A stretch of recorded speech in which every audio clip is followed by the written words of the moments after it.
Doctor ਸਾਹਿਬ ਸਾਡੇ ਕੋਲ ਅਗਲਾ ਫੇਸਬੁੱਕ ਮੈਸੇਜ ਆਇਆ ਹੈ ਸਰਦਾਰ ਦੀ ਆਈਡੀ ਤੋਂ। ਇਹ ਲਿਖਦੇ ਹਨ, ਆ ਵੇਖੋ ਸਾਡਾ ਦੇਸ਼ ਤੇ ਉਸ ਦੇਸ਼ ਦੇ ਪੜ੍ਹੇ ਲਿਖੇ ਲੋਕ। ਜੈਨ ਭਾਈਚਾਰਾ ਆਪਣੀ ਧਾਰਮਿਕ ਆਜ਼ਾਦੀ ਲਈ ਲੜ ਰਿਹਾ ਹੈ। ਉਹਨਾਂ ਦੀ ਮੰਗ ਜਾਇਜ਼ ਹੈ ਜਾਂ ਨਹੀਂ, ਇਹ ਤਾਂ ਬਾਦਲ ਦੀ ਗੱਲ ਹੈ। ਪਰ ਤੁਸੀਂ ਡਾਕਟਰ ਸਾਹਿਬ, ਇਹ ਤਾਂ ਬਾਅਦ ਦੀ ਗੱਲ ਹੈ, ਪਰ ਤੁਸੀਂ ਇੱਕ ਪੜ੍ਹੇ ਲਿਖੇ ਵਕੀਲ ਦੀ ਸੋਚ ਵੇਖੋ ਕਿ ਜੇ ਇਹਨਾਂ ਲੋਕਾਂ ਨੇ ਸਾਡਾ ਕਾਨੂੰਨ ਨਹੀਂ ਮੰਨਣਾ ਤਾਂ ਕਿਤੇ ਹੋਰ ਚਲੇ ਜਾਣ, ਜਾ ਕੇ ਆਪਣਾ ਬਣਾ ਲੈਣ ਜੈਨਿਸਤਾਨ।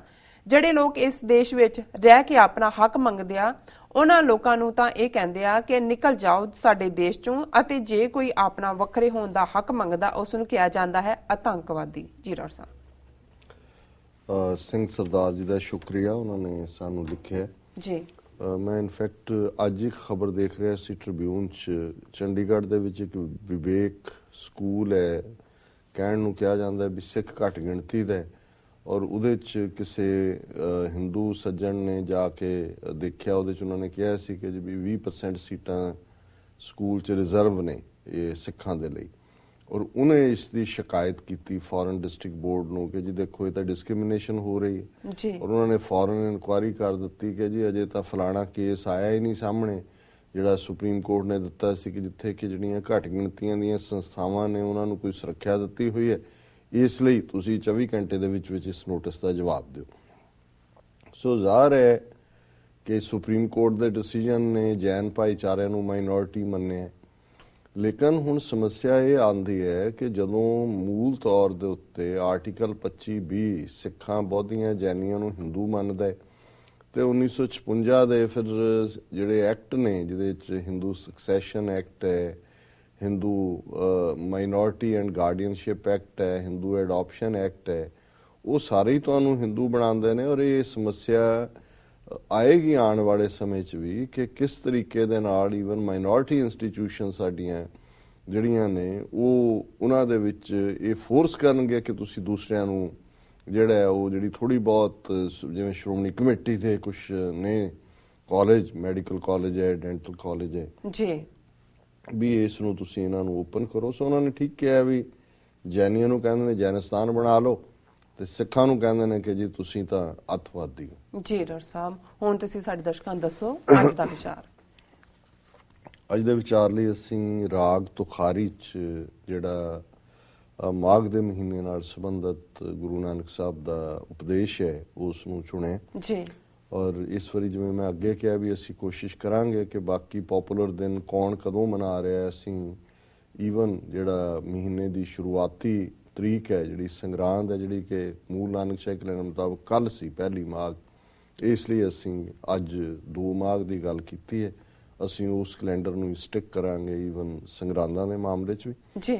ਔਰ ਇਹ ਰਾਗ ਤੁਖਾਰੀ 'ਚ ਹੈ, ਮਾਘ ਪੁਨੀਤ ਭਈ ਤੀਰਥ ਅੰਤਰ ਜਾਣਿਆ, ਸਾਜਨ ਸਹਿਜ ਮਿਲੇ ਗੁਣ ਗੈ ਅੰਕ ਸਮਾਨਿਆ, ਪ੍ਰੀਤਮ ਗੁਣ ਅੰਕੇ ਸੁਣ ਪ੍ਰਭ ਬੰਕੇ, ਤੁਧ ਭਾਵਾਂ ਸਰ ਨਾਵਾਂ ਗੰਗ ਜਮਨ ਤੈ ਬੇਣੀ ਸੰਗਮ, ਸਾਤ ਸਮੁੰਦ ਸਮਾਵਾਂ ਪੁੰਨ ਦਾਨ ਪੂਜਾ ਪਰਮੇਸ਼ਰ, ਜੁਗ ਜੁਗ ਏਕੋ ਜਾਤਾ, ਨਾਨਕ ਮਾਘ ਮਹਾਰਸ ਹਰ ਜਪ 68 ਤੀਰਥ ਨਾਤਾ ਜੀ।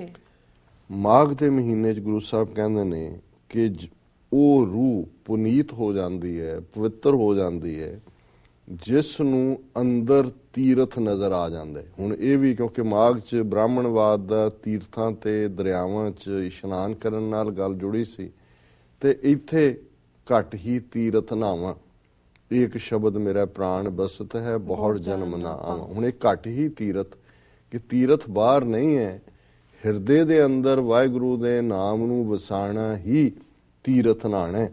ਤੇ ਗੁਰੂ ਨਾਨਕ ਸਾਹਿਬ ਫਰਮਾਉਂਦੇ ਨੇ ਕਿ ਮਾਘ ਦੇ ਵਿੱਚ ਉਹ ਰੂਹ ਪੁਨੀਤ ਪਵਿੱਤਰ ਹੋ ਜਾਂਦੀ ਹੈ ਜਿਸ ਨੇ ਆਪਣੇ ਅੰਦਰ ਉਸ ਤੀਰਥ ਨੂੰ, ਰੱਬ ਦੇ ਨਾਮ ਦੇ ਤੀਰਥ ਨੂੰ ਜਾਣ ਲਿਆ। ਸਾਜਨ ਸਹਿਜ ਮਿਲੇ, ਉਸ ਨੂੰ ਪਿਆਰਾ ਸਹਿਜ ਹੀ ਆ ਮਿਲਦਾ, ਉਸ ਦੇ ਜੀਵਨ ਦਾ ਵਜੂਦ ਦਾ ਹਿੱਸਾ ਬਣ ਜਾਂਦਾ ਹੈ। ਗੁਣ ਗੈ ਅੰਕ ਸਮਾਨੇ, ਤੇ ਉਹ ਗੁਣਾਂ ਦਾ ਖਜ਼ਾਨਾ ਨਿਰੰਕਾਰ ਉਸ ਰੂਹ ਦੀ ਗੋਦ ਦੇ ਵਿੱਚ ਆ ਕੇ ਬੈਠ ਜਾਂਦਾ ਹੈ। ਅੰਕ ਅਸੀਂ ਗੋਦ ਨੂੰ ਕਹਿੰਦੇ ਹਾਂ ਜੀ ਕਿ ਪਿਆਰੇ ਦਾ ਗੋਦ ਵਿੱਚ ਆ ਕੇ ਬਹਿਣਾ, ਉਸ ਦੇ ਨਾਲ ਇੱਕ ਮਿਕਤਾ ਦੀ ਗੱਲ ਸਹਿਜੇ ਸਮਾਨ। ਪ੍ਰੀਤਮ ਗੁਣ ਅੰਕੇ ਸੁਣ ਪ੍ਰਭ ਬੰਕੇ। ਬੰਕਾ ਸੋਹਣੇ ਨੂੰ ਕਹਿੰਦੇ ਨੇ ਕਿ ਹੁਣ ਉਹ ਸੋਹਣਾ ਵਾਹਿਗੁਰੂ ਜਿਹੜਾ ਹੈ ਉਹ ਉਸ ਦੀ ਯਾਦ ਨਾਲ ਭਰਪੂਰ ਰੂਹ ਦੇ ਅੰਕ ਵਿੱਚ ਗੋਦ ਵਿੱਚ ਬੈਠਾ। ਤੁਧ ਭਾਵਾਂ ਸਰਨਾਵਾਂ। ਹੁਣ ਕਿਉਂਕਿ ਜੇ ਨਿਰੰਕਾਰ ਦੀ ਯਾਦ ਹੈ, ਨਿਰੰਕਾਰ ਦੇ ਹੁਕਮ ਚੋਂ ਰੂਹ ਆ ਗਈ ਹੈ, ਤੇ ਫਿਰ ਜੋ ਵੀ ਮੈਂ ਕੰਮ ਕਰਾਂ ਉਹੀ ਨਿਰੰਕਾਰ ਨੂੰ ਪਾਏਗਾ। ਜੇ ਨਿਰੰਕਾਰ ਦੇ ਨਾਲ ਮਿਲਣ ਹੈ, ਨਿਰੰਕਾਰ ਦੇ ਨਾਲ ਮੇਲ ਹੈ। ਜੀ ਗੰਗ ਜਮਨ ਤੈ ਬੇਣੀ ਸੰਗਮ ਸਾਤ ਸਮੁੰਦ ਸਮਾਵਾਂ। ਕਿ ਹੁਣ ਮੈਨੂੰ ਗੰਗਾ ਜਮਨਾ ਤ੍ਰਿਵੇਣੀ, ਜਿੱਥੇ ਗੰਗਾ ਤੇ ਜਮਨਾ ਮਿਲਦੀਆਂ ਨੇ ਉਹਨੂੰ ਤ੍ਰਿਵੇਣੀ ਸੰਗਮ ਕਹਿੰਦੇ ਨੇ ਇਲਾਹਾਬਾਦ, ਕਿ ਮੈਨੂੰ ਉਸ ਦੀ ਲੋੜ ਨਹੀਂ ਹੈ। ਮੈਂ ਤਾਂ ਹੁਣ 7 ਸਮੁੰਦਰਾਂ ਦਾ ਜਿਹੜਾ ਮਾਲਕ ਹੈ, ਜਿਹੜਾ ਹਰ ਥਾਂ ਤੇ ਵਸਦਾ ਹੈ, ਮੈਂ ਤਾਂ ਉਸ ਵਾਹਿਗੁਰੂ ਦੇ ਵਿੱਚ ਵਸ ਗਈ ਹਾਂ। ਇਹ ਰੂਹ ਦੀ ਆਵਾਜ਼ ਹੈ। ਪੁੰਨ ਦਾਨ ਪਰਮੇਸ਼ਰ, ਪੁੰਨ ਦਾਨ ਪੂਜਾ ਪਰਮੇਸ਼ਰ, ਜੁਗ ਜੁਗ ਏਕੋ ਜਾਤਾ। ਹੁਣ ਕਿਉਂਕਿ ਮਾਘ ਦੇ ਮਹੀਨੇ 'ਚ ਪੁੰਨ ਦਾਨ ਕਰਨ ਦੀ ਬੜੀ ਅਹਿਮੀਅਤ ਬ੍ਰਾਹਮਣ ਨੇ ਕਹੀ ਸੀ, ਜੀ ਤੇ ਗੁਰੂ ਨਾਨਕ ਸਾਹਿਬ ਫਰਮਾਉਂਦੇ ਨੇ ਕਿ ਵੀ ਮੇਰੇ ਲਈ ਤਾਂ ਉਸ ਨਿਰੰਕਾਰ ਦੀ ਯਾਦ, ਉਸ ਦੀ ਵਰਸ਼ਿਪ, ਉਸ ਨੂੰ ਆਪਣੇ ਅੰਦਰ ਲਿਆਣਾ ਹੀ ਜਿਹੜੀ ਹੈ ਪੁੰਨ ਦਾਨ ਹੈ। ਜੁਗ ਜੁਗ ਏਕੋ ਜਾਤਾ। ਮੈਂ ਉਸ ਵਾਹਿਗੁਰੂ ਦੇ ਨਾਲ ਜੁੜ ਗਈ ਹਾਂ ਜਿਹੜਾ ਕਿ ਹਰ ਯੁੱਗ ਦੇ ਵਿੱਚ ਇੱਕੋ ਹੀ ਸੀ।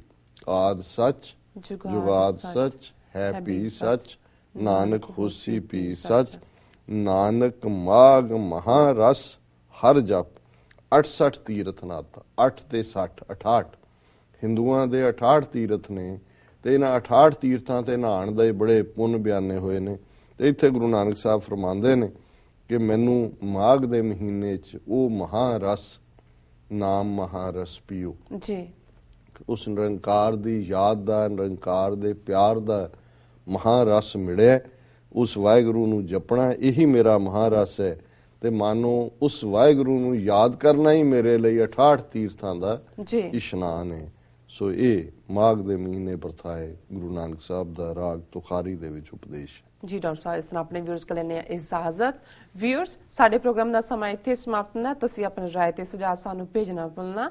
ਸਾਡੇ ਇਸ ਪਤੇ ਤੇ sos@tv84.tv ਤੇ ਅਸੀਂ ਆਪਣਾ ਪ੍ਰੋਗਰਾਮ ਲੈ ਕੇ ਫਿਰ ਦੁਬਾਰਾ ਹਾਜ਼ਰ ਹੋਵਾਂਗੇ। ਤਦ ਤੱਕ ਲਈ ਮੈਨੂੰ ਤੇ ਪਨਰਸ ਨੂੰ ਆਗਿਆ ਦਿਓ। ਦੇਖਦੇ ਰਹੋ TV84। ਬੁਲਾ ਦਿਓ ਫਤਿਹ। ਵਾਹਿਗੁਰੂ ਜੀ ਕਾ ਖਾਲਸਾ, ਵਾਹਿਗੁਰੂ ਜੀ ਕੀ ਫਤਿਹ।